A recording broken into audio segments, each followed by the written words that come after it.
It's time for Northern Rock bidders to put their money on the table. Greg's got more on that. Greg?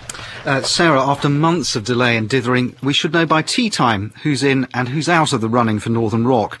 3 proposals are expected to be delivered to the Treasury by today's deadline. One from Sir Richard Branson's Virgin Group, a second from the investment firm Olivant, headed by the former boss of Abbey National, Lukman Arnold, and a third from the Rock's existing management. It's reported that all 3 bidders have had to accept a number of conditions, including a performance warrant that would allow the taxpayer to share in any recovery of the Northern Rock business. Nationalisation also remains an option. With me is James Edsberg, Director of the business research group Lighthouse. Good morning. Morning. So are there any other bidders waiting in the wings apart from the main 3 that we know about? Not that we know of, and I think that's interesting because there's been a deafening silence from some of the other major banks.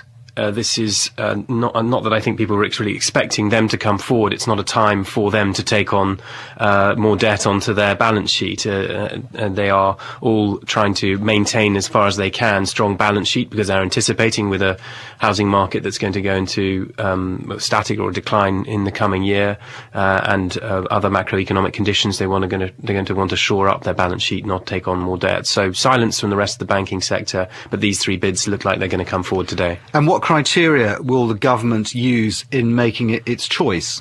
It's got to be a bid that is well capitalised at a time when the wholesale money markets are extremely tight.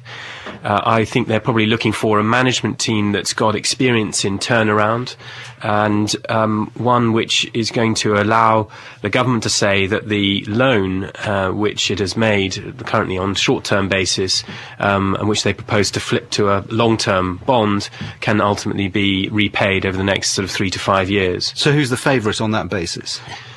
Difficult to say, but I think Olivant has probably got it slightly in the bag in that, well, not slightly in to play for because it's signed up a number of existing shareholders.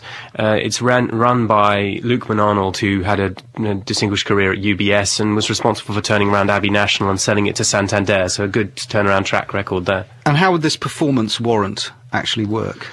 Basically to stop the government being embarrassed. What they don't want to happen is for this distressed asset to be bought on the cheap and for city institutions to sell it 2 to 3 years down the line at a vast profit. So the warrant is there to allow the government to take part in the upside.